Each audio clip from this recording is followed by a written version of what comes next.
Hey, it's Theo, and thank you for joining me. Today we'll be going over the best decks since the mini set launched a few days ago. As always, I'll have 15 decks for you to try out, and these 15 decks are pretty heavily influenced by the big Spell Mage.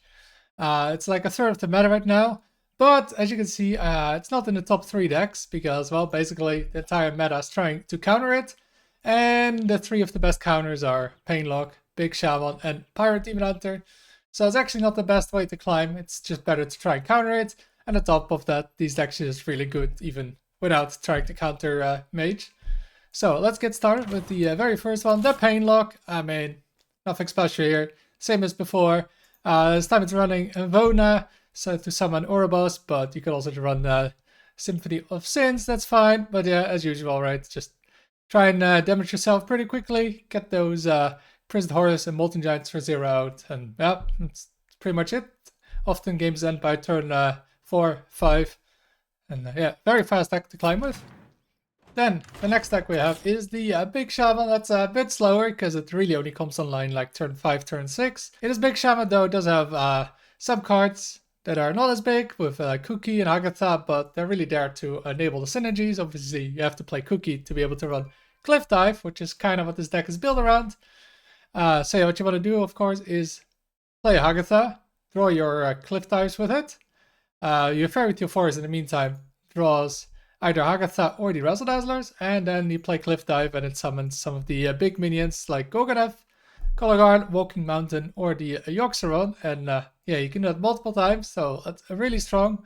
Plus then, once you get them on board, they're temporary, but if you play Muck Pulls on them, it's basically a permanent minion and like a 9 or 10 drop, and well, as you can imagine, that's pretty strong once you get one of these effects and then transform them. And then of course you also have Razzle Dazzler to get these insane boards, and then you can also win with the Horde of the Windlord because you have multiple ways to buff it with Turn the Tide and Skirting Death. So yeah, even if your opponent somehow clears all those boards you make, you can still just kill them from almost full health with these 2 cards and the weapon.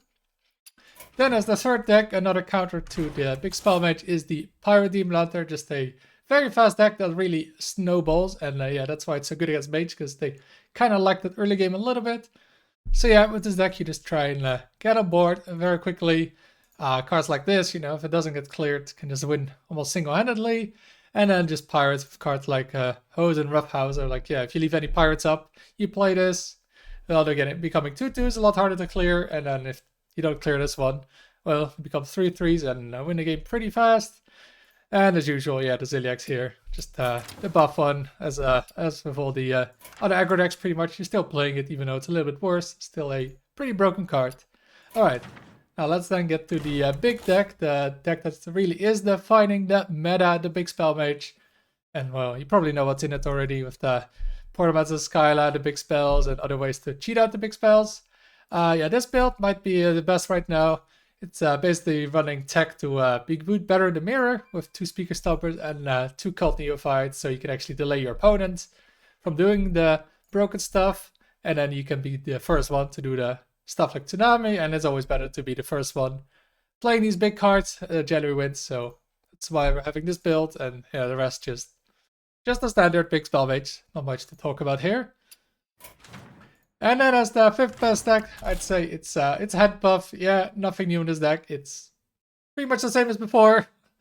You know, just buff the stuff. Ziliax is the copy and a double attack. So yeah, this gets buffed. It's huge, and then it doubles if it doesn't get cleared. So this can often win the game. And yeah, the rest is just standard, right? Just buff your cards with the weapon, with the Musclotron, the Grime Street outfit, or then just play big stuff, and then usually your opponent cannot clear those minions, and if they do, you still have big chargers that can finish them off. Now let's go to the next 5 decks. We have a Dragon Druid. Yeah, Dragon Druid, kind of the same as before, though I have one build here that seems to perform pretty well, so that's why I'm putting it here, because it is also running Tsunami. And of course, to do that, you're running Mista Vista to get those mage cards, you're running King Tide. So, you know, because you are Druid, even if you go second, if you ramp early on, you can actually play King Tide before the opponent gets to 5 mana. So you can actually play King Tide going second. and then still be able to play a Tsunami before your opponent can actually cheat it out, because they'll still be at 4 mana once they have this effect. And other than that, yeah, it's just still the same Dragon Druid deck as before, but I just wanted to show this build because I think everybody knows the normal build. But this is maybe a fun build to try out. Then we have the Insanity Warlock, and yeah, just as some other decks here, it's pretty much the same as before, no new cards.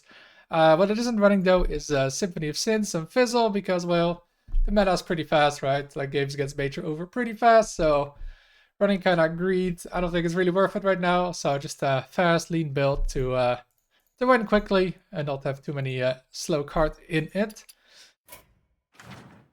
Then we have the Frost Death Knight, and yeah, it's still pretty good. And no longer it's running the Pupil though to copy the Cultivate, so that's gone now. Instead, we're now playing Down with the Ship, and we're playing Hell Yeah. Because, well, those cards, they're pretty good against Mage, because, well, you can shuffle those Plagues, and cards like Servalopod and Under the Seas, yeah, they suddenly aren't very good anymore, but there's a bunch of Plagues in the deck, so that's the reason to run it. And besides that, yeah, just running the good Death Knight cards as usual, right? It's got the buttons to enable the Shaman cards, and then you get the Razzle Dazzler, which, well, is still pretty insane, same with Reska. And yeah, just try and tempo early, right? Get a Brittlebone Buccaneer, and Horn of Winter, like the 1-drop, 2-drop. Make a really sticky board, and then just kill the opponent with Mirror Manipulate or Horizon's Edge. And, or with a board with Razzle Dazzler. So still a strong deck. Next up we have Overheal Priest. Like, yeah, Zarine Priest still looks strong, but it's still kind of the same as before. And I've covered that already a lot, so this time I'm covering the Overheal Priest, which is pretty similar, I'd say, in power level. And yeah, well, as the name suggests, Overheal, that's what you're going for with this deck. So you can play this deck as an OTK deck with Adanes, and yeah, save some heal spells, maybe copy it with Pip. And then yeah, you can do a ton of damage with this, especially if you actually played it before. You can res it with Rest in Peace, and you have it even cheaper. You can even get it twice potentially. And the great thing is when you res it with Rest in Peace is that it's gonna have full health, so you can immediately start using the Overheal mechanic here. And sometimes though, if you have longer games, you can just win with Emerald Tool spam, like play like 5 of them in a game is not even that uncommon. Yeah, this card is pretty broken, so that's another way to win. And yeah, against aggro deck, usually you win with just Injured Hauler on the board. Like, you get this on like turn 4, 5, clear the board, and then usually people can't deal with 7 health minions, and then every turn you can just clear the board by healing this minion. Then as the last deck here in the top 10 is an Aggro Hunter. Like, this deck was showing some promise in the stats, so that's why I'm putting it here. It's running also some new cards with the Workhorse and the Monkey Business, so if you want to try out Hunter with some new cards, this is a good deck. And, well, Monkey Business does work pretty well in this deck because you're running Awakening Tremors, right? Running Petric Pals, like the usual kind of the aggro Hunter decks, so it's really easy to fill your hand with cards, and then, yeah, buffing the board with a lot of bananas. It's pretty strong. Just this early board that you can have, it's pretty good against Mage, right? Because they just struggle in the early game a little bit, and then you can capitalize on their weakness with this deck, and then finish them off later in the game with aggro bar or kill commands. And yeah, Zilix we have as usual for an aggro deck. It's the buff card that gets discounted. Now then, we have 5 more decks here at the end. They're not really among the best decks, but I think they're still viable to climb with. And as you may notice though, there's no warrior or rogue deck at all. Usually I try to have one deck of each class, but yeah, they seem pretty bad at the moment. Just not good enough, right? It just loses to Mage pretty hard, both of these classes, so that's why I haven't included them. But, you know, maybe like an Odin Highlander warrior, it's still there, but just not very good at the moment. So let's go to the first deck. We have the Highlander Druid. Yeah, kind of the same as before. I feel like Zephyrus can actually kind of work in this deck, because you sometimes like board clears as a Druid. It's not showing here because I couldn't really find any list that was running it, but I wouldn't be surprised if it will be a run in the future. And besides that, yeah, the usual Highlander Druid stuff in the deck. Not really too special. The dragons, right? The late game arena of Restraza. You know what it is, and the Twin Perfect Zilix, because you are playing a slower deck. Then we have actual control deck in here. The one control deck here is the Blood Death Knight. I've done pretty well with this before the patch, haven't played it yet. This patch, pretty solid control deck, not amazing, but if you like control, this is probably the only deck you can really play right now. And as usual with control, yeah, most matchups you just try and survive. You got a bunch of board clears, of course, with the threats, Corpse Explosion, Soul Stealer, Yorksaron. The Ziliax is, of course, the twin plus the perfect module.